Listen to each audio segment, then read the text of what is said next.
Today we are learning how to read and make scatter plots. Please copy down the standard benchmark indicator on the top of a new page in your math notebook. The student, given a problem situation, will collect, analyze, display, and interpret data in a variety of graphical methods, such as a scatter plot. And pause the video here to allow yourself time to write down the SBI.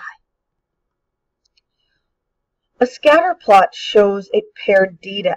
Each point on a scatter plot represents two data values. Sometimes the points in a scatter plot suggest a relationship between the two sets of data that shows a pattern.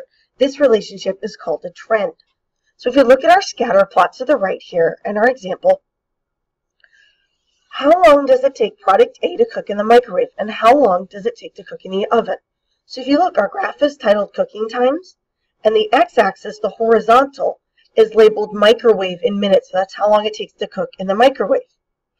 The y-axis, or the vertical axis, tells us how long it takes to cook in the oven in minutes. So step one is to find A, and you have to go to the right to the 3-minute mark. That's the point on the horizontal axis that is below point A.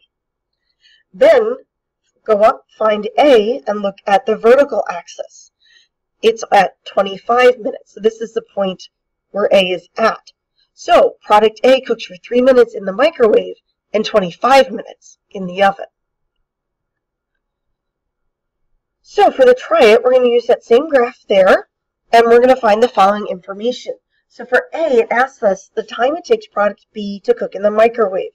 So if we find the B, the dot on the graph there, and we go down to the microwave time, we can see it takes 3 minutes.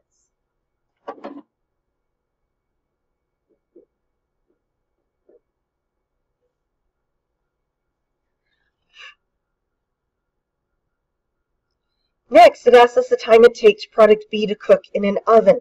So again, we're going to find point B, and this time we're going to go to the left to look at the vertical axis, and that takes 30 minutes.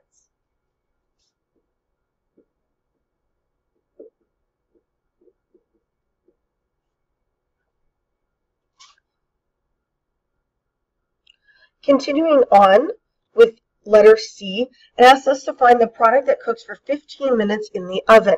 So we go up to the 15 on the vertical axis, and then we go across, and we see that it's product D that cooks for 15 minutes in the oven.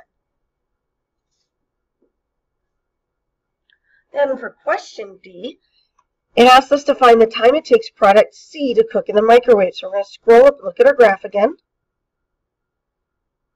And we can find product C up at the top here, and then we go down to the horizontal axis, and we find it takes it 4 minutes to cook in the microwave.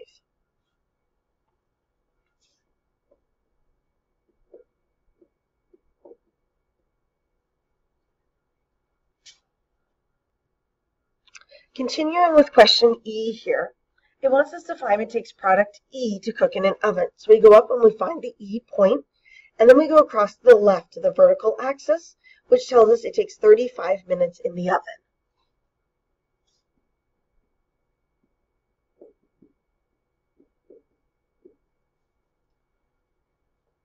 Then for question F, it asks us to find the product that cooks for 45 minutes in the oven.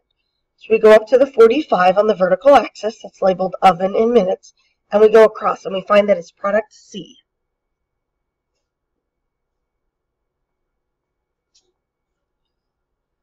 Next, for question G, it wants us to find how much longer it takes product G than product D to cook in the oven.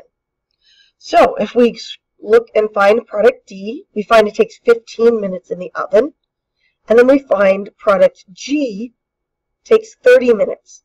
So 30 minus 15 gets us 15 minutes.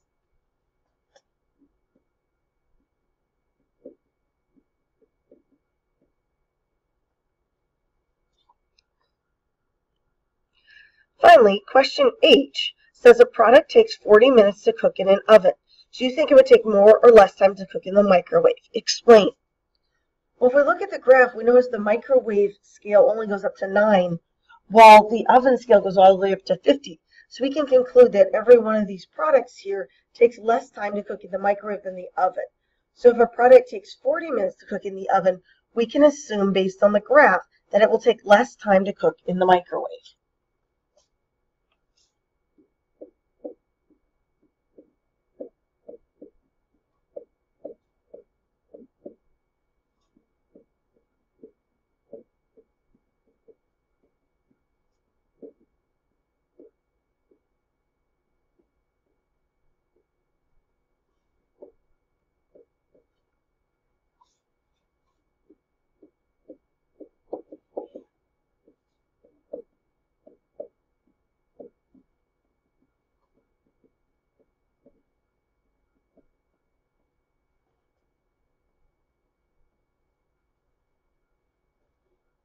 Please make sure you have all the information copied down on your worksheet and then glue your worksheet in your math notebook.